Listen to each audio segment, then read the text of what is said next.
And welcome back to another video. तो आज की वीडियो में हम लोग बात करने वाले हैं निफ्टी और बैंक निफ्टी के पैरेलल वॉचिंग के बारे में। तो सबसे पहले तो हम लोग एक केस के बारे में डिस्कशन कर लेते हैं कि अगर दोनों इंडेक्स हमारे अपर साइड चल रहे हैं या दोनों इंडेक्स हमारे डाउन साइड चल रहे हैं तो हमें वहाँ पर ट्रेडिंग नहीं करनी है।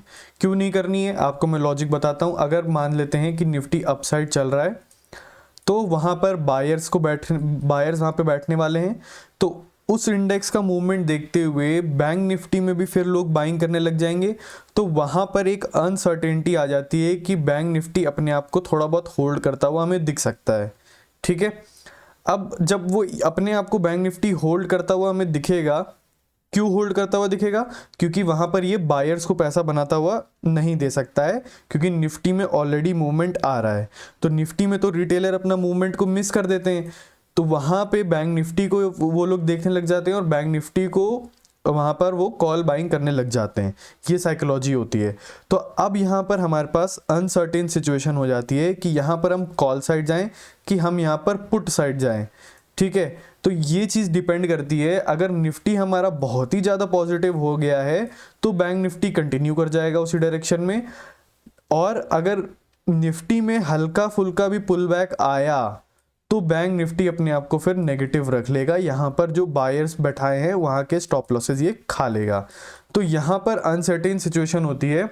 अनसर्टेन इसलिए होती है क्योंकि यहाँ पर एसएल नीचे अवेलेबल हो जाते हैं और यहाँ पर क्या होता है कि बहुत ज़्यादा पॉजिटिव हो गया तो थोड़ा बहुत यहाँ पे सेलर्स तो हर जगह ही होते हैं, ऑब्वियस सी बात है। तो जहाँ पे एसएल अवेलेबल नहीं भी होता है तो मार्केट एक सेंटिमेंट बनाने के लिए जिधर एसएल नहीं होता वहाँ पे भी चलना शुरू कर देता है। तो आई होप आपको मैंने ये एक सिनारियो अच्छे से एक्सप्लेन कर दिया होगा। यही सेम चीज़ दोनों इंडेक्स अगर नेगेटिव चल लें तो भी अप्लाई हो जाती है, सेम साइकोलॉजी अप्लाई होती है। ठीक है, तो अब हम लोग बात करते हैं कि हमें क्या चीज़ फिर देखनी चाहिए पैरेलल वॉचिंग में कि हम एक ट्रेड बना पाए। ठीक है, तो अब हम आते हैं सेकंड केस के बारे में। तो सेकंड केस क्या होता है हमारा कि अगर निफ्टी का, चलो हम बात कर लेते हैं कि निफ्टी ने क्या किया कि एक सपोर्ट पे आया, उस सपोर्ट को उसने ब्रेक डाउन कर दिया। ठीक है, ब्रेक डाउन कर दिया और बैंक निफ्टी अपने सपोर्ट पर आके खड़ा है। सपोर्ट पर आया ही है, ब्रेक डाउन किया नहीं है। यहाँ पर हमें फिर ब्रेकडाउन फेलियर होता हुआ अगर दिख रहा है तो ये बैंक निफ्टी जो है, बैंक निफ्टी सपोर्ट ले जाएगा और निफ्टी में ब्रेकडाउन फेलियर हो जाएगा। ठीक है, ये बहुत सिंपल हमारा एक सिनारियो होता है, थोड़ा राइटिंग को माइंड मत करिएगा। अब हमारा एक हम तीसरे केस के बारे में बात कर लेते हैं। तीसरा केस क्या है? इसी का जस्ट ऑपोजिट, निफ्टी ने ब्रेकआउट किया हुआ है, सॉरी, और यहाँ पर बैंक निफ्टी ने अपने रेजिस्टेंस के आसपास आया हुआ है। ठीक है, तो हमें निफ्टी में अगर ब्रेकआउट फेलियर दिख रहा है यहाँ पर, तो हम यहाँ पर बैंक निफ्टी में पुट का ट्रेड बना सकते हैं ऑन रेजिस्टेंस। ठीक है जी, ये चीज़ आपको समझ में आ गई। निफ्टी में ब्रेकआउट फेलियर हो जाएगा और बैंक निफ्टी अपने रेजिस्टेंस से रेजिस्टेंस लेता हुआ नीचे चला जाएगा। ठीक है, ये चीज़ आपको समझ में आ गई होगी। जस्ट अपोजिट था हमारा सेकंड केस का। ठीक है, अब हम बात करते हैं फोर्थ केस के बारे में। सब एक ही जैसे हैं, बस ऊपर नीचे मैं कर दे रहा हूं, तो ज़्यादा कंफ्यूज मत होइएगा आप, बस उसके पीछे का जो लॉजिक है उसको समझिएगा। सेटअप्स के बारे में मैं डिस्कशन कर रहा हूं। यहाँ पर अगर हमें निफ्टी में अगर क्या देखने को मिल रहा है, बस सेम चीज़, उसका अपोजिट। निफ्टी अगर रेजिस्टेंस पर आया हुआ है और बैंक निफ्टी में हमें ब्रेकआउट दिख रहा है, और बैंक निफ्टी में हमें ब्रेकआउट फेलियर होता हुआ भी दिख रहा है, और हमें यहाँ पे निफ्टी में क्या दिख रहा है कि ये रेजिस्टेंस ले रहा है, तो निफ्टी जो है रेजिस्टेंस लेता हुआ कंटिन्यू कर जाएगा और बैंक निफ्टी में हमें यहाँ पर ब्रेकआउट फेलियर होता हुआ दिखेगा। ठीक है, सेम चीज़ अब मैं नीचे के बारे में डिस्कस कर लेता हूँ, चलिए फटाफट से, कि निफ्टी अगर अपने सपोर्ट पर आया हुआ है और हमें सपोर्ट लेता हुआ निफ्टी यहाँ पर दिख रहा है, तो यहाँ पर बैंक निफ्टी में हमें क्या देखना है कि अगर बैंक निफ्टी में नीचे ब्रेकडाउन हुआ है और निफ्टी अपने सपोर्ट पे क्या दिखा रहा है, स्ट्रेंथ दिखा रहा है, थोड़ा अपर साइड जाने का ट्राई कर रहा है निफ्टी, तो यहाँ पर बैंक निफ्टी में हमें ब्रेकडाउन फेलियर होता हुआ दिखेगा और वहाँ पर हम कॉल साइड के डायरेक्शन में जा सकते हैं, यहाँ पर पुट के डायरेक्शन में जा सकते हैं। आई होप मैंने आपको ये सिनारियो थोड़ा सा समराइज कर दिया होगा। अब एक आखिरी केस और बनता है हमारा, उसको आप अपोजिट करके थोड़ा बहुत देख लेना, कंफ्यूज मत होना। यहाँ पे वीडियो को अगर थोड़ा बहुत समझ में नहीं आ रहा तो आप वापस से वॉच कर सकते हो। यहाँ पर हमारा फिफ्थ केस क्या बनता है कि अगर निफ्टी यहाँ पर हमें सपोर्ट लेता हुआ दिख रहा है, ठीक है, ये निफ्टी है हमारा, हमें सपोर्ट लेता हुआ निफ्टी दिख रहा है, और हमें बैंक निफ्टी में क्या दिख रहा है, बैंक निफ्टी में हमें दिख रहा है कि इसने ब्रेकआउट कर दिया हुआ है, जस्ट अपोजिट हो गया। पहले हम यहाँ पर सपोर्ट पे ब्रेकडाउन देख रहे थे बैंक निफ्टी का, अब हम यहाँ पे क्या देख रहे हैं कि यहाँ पे बैंक निफ्टी ने ब्रेकआउट कर दिया हुआ है। तो यहाँ पर सिर्फ रिस्की ट्रेडर्स यहाँ पर ट्रेड बना सकते हैं बैंक निफ्टी में ऑन कॉल साइड डायरेक्शन, ठीक है।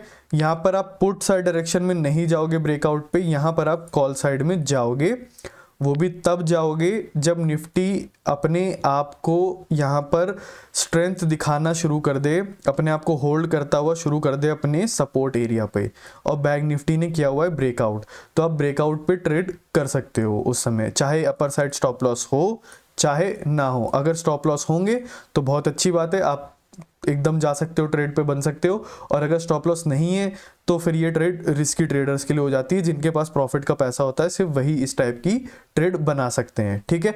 अब इसी केस का हम थोड़ा उल्टा कर देते हैं। चलो, उल्टे में हमें क्या देखना है कि निफ्टी जो है अपने रेजिस्टेंस पर आ रखा है और रेजिस्टेंस लेता हुआ हमें दिख रहा है। जब आप कन्विंस हो जाओ कि हाँ निफ्टी यहाँ पर रेजिस्टेंस ले रहा है, जब तक आपका मन ये ना बोल दे कि हाँ भाई यहाँ पर मुझे रेजिस्टेंस लेता हुआ दिख रहा है, तब तक आप बैंक निफ्टी में ट्रेड एग्जीक्यूट नहीं करोगे। ये मैं पहले ही बता दे रहा हूँ, क्योंकि ये जो सिनारियो होता है ये रिस्की ट्रेडर्स के लिए होता है, जो लोग एकदम अर्ली मॉर्निंग में आके बस फटाफट से काम करके मार्केट में आउट होना चाहते हैं। और अगर आप लोग थोड़ा बहुत समय दे सकते हो मार्केट को, तब मैं कहूँगा कि ये सिनारियो पे आप ट्रेड तभी करो जब आपके पास प्रॉफिट का पैसा हो। यहाँ पर फिर हमें बैंक निफ्टी में क्या होता दिखे, रेजिस्टेंस निफ्टी ले रहा है, बैंक निफ्टी ब्रेक डाउन कर रहा है, ठीक है। यहाँ पर ये बैंक निफ्टी अपने सपोर्ट को ब्रेक डाउन कर रहा है और निफ्टी अपने रेजिस्टेंस पे रेजिस्ट कर रहा है, मतलब यहाँ से रिजेक्शन दिखा रहा है। तो यहाँ पर आप पुट साइड के डायरेक्शन में जा सकते हो, भले नीचे स्टॉप लॉस हो चाहे ना हो, ठीक है। अब देखो इस सिनारियो का आपका जो प्रोबेबिलिटी ऑफ विनिंग है वो इंक्रीज कब हो जाती है, जब यहाँ पर नीचे एसएल अवेलेबल हो, यहाँ पर अपर साइड एसएल अवेलेबल हो। ये पहला केस हो गया। दूसरा, आपकी एक्यूरेसी इस सेटअप में इंक्रीज तब हो जाएगी जब आप प्रीवियस डे का चार्ट देखोगे, और प्रीवियस डे के चार्ट में आप ये देखोगे कि मार्केट इसी टाइप के पैटर्न पे नहीं काम किया है। मतलब यहाँ पर अगर मैं सेलिंग का केस डिस्कस करूं तो अगर मार्केट ने पिछले दिन बायर्स को पैसा बना के दे दिया है, सपोर्ट के ब्रेकडाउन करने के बाद बायर को पैसा बनाते हुए दे दिया है, तो यहाँ पर फिर वापस से ब्रेकडाउन फेलियर नहीं होगा, क्योंकि चार्ट रिपीट नहीं करता है, ठीक है। और यहाँ पर आप फिर पुट साइड के डायरेक्शन में जा सकते हो, चाहे नीचे स्टॉप लॉस हो चाहे ना हो, क्योंकि ऑलरेडी प्रीवियस डे के चार्ट पे मार्केट ने ब्रेकडाउन किया, ब्रेकडाउन फेलियर दिखाया और बायर्स को पैसा बना के दे दिया, तो वो चार्ट रिपीट नहीं होगा आज के दिन। तो ये कंडीशन हमारी इस सिनारियो को काफ़ी ज़्यादा प्रॉफिटेबल बना देती है। तो मैंने दो केसेस बता दिया आपको इसी केस के अंदर कि जब ये जो हमारा सिनारियो है ये काम कब करेगा। तो अगर थोड़ा बहुत आप लोगों को समझ में नहीं आ रहा होगा तो प्लीज़ एक बार ही कमेंट करके बता देना, मैं अपने आईपैड पे भी ड्रॉ करके आप लोगों को नेक्स्ट वीडियो में बना दूंगा, क्योंकि मुझे समझ में आ रहा है कि यहाँ पे थोड़ी राइटिंग ख़राब होने के कारण हो सकता है आप लोग को थोड़ी प्रॉब्लम हो अंडरस्टैंडिंग में, बट आई होप अगर आप लोग थोड़ा ध्यान से देख रहे होगे तो समझ में आ गया होगा, ठीक है। तो यही सारे केसेस हैं जिस पे हम लोग ट्रेड करते हुए देखते हैं। और अगर मैं आपको बताऊं, आपको ज़्यादा कॉम्प्लिकेट करने की चीज़ है नहीं। अगर आप बिगिनर हो तो आप सिर्फ एक ही सेटअप पे काम कर सकते हो, जो हमने सेकंड और थर्ड केस वाला सेटअप बताया था कि यहाँ पर हमें क्या दिख रहा है, निफ्टी में ब्रेकडाउन दिख रहा है, ब्रेकआउट दिख रहा है सॉरी निफ्टी में, और यहाँ पर हमें बैंक निफ्टी में रेजिस्टेंस पे आया हुआ है बैंक निफ्टी, तो हम यहाँ पर पुट ले सकते हैं रेजिस्टेंस पे। और अगर यहाँ पर हमें क्या दिख रहा है, निफ्टी अपने रेजिस्टेंस पे आ रखा है और बैंक निफ्टी रेजिस्टेंस का ब्रेकआउट कर चुका है और अपर साइड कोई भी स्टॉप लॉस नहीं है, तो फिर हम वहाँ पर पुट के साइड जा सकते हैं। और इन्हीं दो केस का उल्टा आप कर लेना, ठीक है। तो आई होप आप लोग को ये थोड़े बहुत सिनारियो समझ में आए होंगे, ज़्यादा कॉम्प्लिकेटेड चीज़ है नहीं। अगर मैं आप लोगों को थोड़ा चार्ट पे लेके चलूँ तो इस दिन हमने जो पोजीशन बनाई थी उसके बारे में चलो एक्सप्लेन कर देता हूँ। यहाँ पर आप लोगों को दिख रहा होगा कि हमें क्या देखने को मिल रहा है, यहाँ पर निफ्टी जो है, बैंक निफ्टी जो है अपने रेजिस्टेंस से रेजिस्टेंस ले रहा है, ठीक है जी। रेजिस्टेंस कैसे है, ये क्लोजिंग प्राइस है। यहाँ पर हमें सेलर्स का एक्टिवेशन हमें देखने को मिल रहा है और यहाँ पर हमें निफ्टी में क्या देखने को मिल रहा था उस दिन, हमें यहाँ पर देखने को मिल रहा था कि यहाँ पर खूब ढेर सारे एक्टिवेशन हो रखे हैं। यहाँ पर निफ्टी ने ब्रेक डाउन कर दिया है और बैंक निफ्टी क्या कर रहा है, अपने रेजिस्टेंस से आ रहा है। ठीक है, तो ये एकदम अपोजिट हो गया हमारा फिफ्थ वाले केस का। तो आई होप आप लोगों को थोड़ा बहुत समझ में आ रहा होगा कि अपोजिट कैसे हुआ। तो यहाँ पर फिर हम कॉल साइड की तरफ जाएंगे। तो देखो, इसको ऐसे सिनारियोज वाइज ना समझो, जो हमारे केसेस हैं उनके पीछे का आप रूट वैल्यू समझो। रूट वैल्यू क्या है कि यहाँ पर हमको क्या दिख रहा है, सेलर्स का एक्टिवेशन दिख रहा है। ठीक है, यहाँ पर खूब भर भर के सेलर्स आएंगे। निफ्टी को देखते हुए हमें बैंक निफ्टी में क्या दिख रहा है, यहाँ पर भी क्लोजिंग प्राइस पे हमें सेलिंग देखने को मिल रही है, और ऐसा फास्ट सेलिंग भी नहीं है, टाइम भी स्पेंड कर रहा है। तो यहाँ पर सेलर्स को खूब ढेर सारा बैठा दिया है मार्केट ने, तो फिर हम वहाँ पर कॉल साइड के डायरेक्शन में जाएंगे। तो आप इस टाइप से देखो मैं आपको एक टेक्निक बता देता हूँ, केसेस को छोड़ के मैं आपको एक टेक्निक बता देता हूँ। आपको निफ्टी में देखना है, निफ्टी में देखना है कि क्या हो रहा है निफ्टी में, क्या सेलर आ रहे हैं वहाँ पे खूब भर भर के, या वहाँ पर बायर आ रहे हैं खूब भर भर के। ये तो बहुत सिंपल है, आराम से आप समझ सकते हो। कोई भी लेवल का ब्रेकडाउन होगा तो सेलर आएंगे, ब्रेकआउट होगा तो बायर आएंगे। इस लेवल के नीचे नीचे चलेगा तो सेलर ज़्यादा इंटरेस्टेड होंगे, इस लेवल के ऊपर ऊपर अगर चलना शुरू करेगा तो बायर ज़्यादा इंटरेस्टेड होंगे। ये तो आप खुद से जान सकते हो, क्योंकि आप लोग ऑलरेडी सपोर्ट एंड रेजिस्टेंस और बाकी सब चीज़ों पर काम कर चुके हो। ठीक है, तो जब आपको निफ्टी में ये चीज़ समझ में आने लग जाएगी, ओके यहाँ पर सेलर ज़्यादा इंटरेस्टेड है। क्यों इंटरेस्टेड है, ब्रेकडाउन क्लोजिंग प्राइस के नीचे, इस लेवल के नीचे, इस लेवल के आसपास से रेजिस्टेंस दिखाया है मार्केट ने। ठीक है, इतने ढेर सारे पॉइंट आपके पास हो गए कि हाँ निफ्टी में सेलर खूब ढेर सारे आ रहे हैं। तो अब आपको निफ्टी में देखने के बाद बैंक निफ्टी में क्या देखना है कि हाँ ठीक है, सेलर आ रहे हैं कि नहीं आ रहे, सच्ची में आ रहे हैं कि नहीं आ रहे, ये आपको कंफर्मेशन ले रही है बैंक निफ्टी में कि हाँ ठीक है, यहाँ पे रेजिस्टेंस है क्लोजिंग प्राइस का, यहाँ से मार्केट टाइम भी स्पेंड कर रहा है, मौका दे रहा है रिटेलर को। तो यहाँ पर फिर हम कॉल साइड में बैठ सकते हैं। ये आपको समझ में आ गया होगा। ठीक है, तो अब चलो हम इसके पहले वाले दिन का थोड़ा बहुत समझ लेते हैं। 9 तारीख का केस शायद क्या था कि जब दोनों इंडेक्स एक तरीके का बिहेवियर दिखा रहे थे, तो मैंने आपको क्या बताया, एक टेक्निक कि आप निफ्टी को पहले देखो, निफ्टी में क्या हो रहा है। निफ्टी में क्या देखने को मिल रहा है, एक खूब बड़ी सी रेड कैंडल बनती हुई दिख गई हमें, फिर मार्केट रिट्रेस किया, नीचे चलता हुआ जा रहा है। तो अब आप पहली चीज़ तो एक ये जानो कि हम लोग का एक बहुत इंपॉर्टेंट रूल होता है कि जब भी कोई भी बड़ा मूवमेंट आ जाता है तो उसके अगेंस्ट में हमें नहीं सोचना, चाहे वहाँ पर सेलर खूब भर भर के आए चाहे ना आए। आप लोग को ये बात तो एकदम कंफर्म हो रही होगी कि इसके नीचे सेलर ही आने वाले हैं, क्योंकि यहाँ पे ब्रेकडाउन हो गया है। तो यहाँ पर आप हो सकता है सोच रहे हो कि चलो हम कॉल साइड की तरफ चले जाएं। तो यहाँ पर आप कॉल साइड के लिए तब जाने का सोचो जब आपको लगे कि हाँ यहाँ से क्लियर कट आपको मोर देन 100 पॉइंट्स आपको मिल जाएंगे, तब आप वहाँ पे कॉल साइड अपोजिट जाने का सोचो। अगर आपको लग रहा है कि नहीं यार नहीं जाएगा, ये थोड़ा स्ट्रॉन्ग ट्रेंड है, मार्केट जो है प्राइस नीचे बहुत तेज़ी से आ रहा है, मोमेंटम अच्छा दिखा रहा है डाउन साइड, तो वहाँ पर आप कॉल साइड ना जाओ, थोड़ा वेट करके इस डायरेक्शन में जाओ। ठीक है, ये अपोजिट हो जाता है। अपोजिट क्यों हो जाता है, क्योंकि यहाँ पे देखो बिल्कुल सेलर आ रहे हैं, बिल्कुल सही बात है, लेकिन आप के अंदर ये भी होना चाहिए कि यहाँ पे इतना मार्केट अगर एक सेंटीमेंट बनाने नीचे आया है तो जब तक कमर नहीं तोड़ देगा अपोजिट थिंकिंग वालों की, तब तक ये नीचे चलता रहेगा। तो ये चीज़ आपको समझनी पड़ेगी कि कभी भी एक स्ट्रॉन्ग मोमेंटम के अगेंस्ट में आप मत सोचना। ठीक है, तो यहाँ पर भले ही हमारा सेटअप क्या कहता है कि हाँ ब्रेकडाउन हुआ, सेलर आए, तो सेलर के अपोजिट हमें कॉल साइड जाना है, बट उसके पीछे का भी लॉजिक मैंने आपको बता दिया कि कब नहीं सोचना है, क्योंकि ये चीज़ ज़्यादा इंपॉर्टेंट होती है, कब नहीं सोचने वाली, क्योंकि वरना फिर लॉसेज होते हैं खूब भर भर के।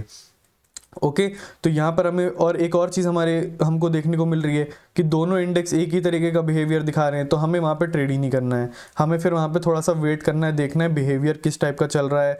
फिबोनाची सेटअप, अगर हम कोई सेटअप पे काम करना चाहते तो वो हम लगा सकते हैं। जैसे यहाँ पे लगा दिया हमने फिबोनाची, हमने लगा दिया, तो हमें यहाँ पे देखने को मिल रहा है कि ठीक है नीचे साइड और कोई स्टॉप लॉस तो है नहीं, तो हम फर्स्ट पुल बैक पे तो हम बाइंग करते नहीं है, सेकेंड पुल बैक पे बाइंग करते हैं। तो ये सब जो छोटे छोटे रूल्स हैं यही आपके स्टॉप लॉसेस बचाएंगे। तो अगर चार्ट आप यहाँ तक देखोगे तो आपको यहाँ पे क्या देखने को मिलेगा कि यहाँ ग्रीन कैंडल पे आप कॉल साइड के डायरेक्शन में ट्रेड बना लोगे। मैंने हमेशा से मना किया हुआ है कि इतने स्ट्रॉन्ग ट्रेंड में या तो अपोजिट जाओ ही ना, और अगर जा भी रहे हो तो फर्स्ट पुल बैक पे मत जाओ, सेकंड में भले जा सकते हो। तो जिसने भी सेकंड पुल बैक में ट्रेड बनाया होगा उसको तो चलो थोड़ा बहुत प्रॉफिट यहाँ पे मार्केट ने दिखाया ही होगा। ओके, तो ये सब छोटे छोटे रूल्स हैं जो इंपॉर्टेंट होते हैं थोड़े से, और तो कुछ हम बैंक निफ्टी और निफ्टी पैरेलल वॉचिंग में और ज़्यादा कुछ देखते नहीं है। बस हम आपको मैंने टेक्निक बता दी कि आपको क्या देखना है, आपको निफ्टी में देखना है कि किस प्रकार की साइकोलॉजी बन रही है, और फिर आपको देखना है कि निफ्टी को देखते हुए लोग बैंक निफ्टी में किस टाइप की पोजीशन बना रहे हैं। ठीक है, जब आपकी ये साइकोलॉजी रेडी हो जाए और वो एकदम सेम हो, फिर उसके बाद उस साइकोलॉजी के साथ साथ आप ट्रेड कर सकते हो। जैसे अगर निफ्टी में सेलर्स आ रहे हैं, बैंक निफ्टी में भी सेलर्स आ रहे हैं, तो आप वहाँ पर कॉल साइड के डायरेक्शन में जा सकते हो उनके स्टॉप लॉसेस खाने के लिए। ये बात सही है। सिमिलरली अगर निफ्टी में आपको देखने को मिल रहा है कि वहाँ पे बायर्स आ रहे हैं, बैंक निफ्टी में भी सिर्फ बायर्स इंटरेस्टेड हैं, और आपका कोई सेटअप भी बन रहा है बैंक निफ्टी में, तो आप वहाँ पर बायर्स के स्टॉप लॉस खाने के लिए पुट साइड में ट्रेड बना सकते हो। तो आई होप आप लोगों को थोड़ा बहुत मैंने अंडरस्टैंडिंग दी होगी कैसे समझना रहता है, और आपको पहले निफ्टी को देखना है, फिर उसके बाद उसके कन्फ्लुएंस में बैंक निफ्टी को देखना है। तो इस चीज़ को कभी कंफ्यूज मत करना कि हम बैंक निफ्टी, ऑब्वियस सी बात है कि आपको अगर बैंक निफ्टी में ट्रेड करना है तो आपको निफ्टी में देखना पड़ेगा कि लोग किस टाइप की थिंकिंग रख रहे हैं, और उस थिंकिंग को देखते हुए बैंक निफ्टी में किस टाइप की पोजीशन बना रहे हैं। ओके, तो थोड़ा बहुत कन्फ्यूजन आई होप मैंने क्लियर किया होगा। अगर कोई डाउट और भी रह गया होगा तो प्लीज़ मेरे को बता दीजिएगा, मैं नेक्स्ट वीडियो में क्लियर कर दूंगा। Thanks for watching.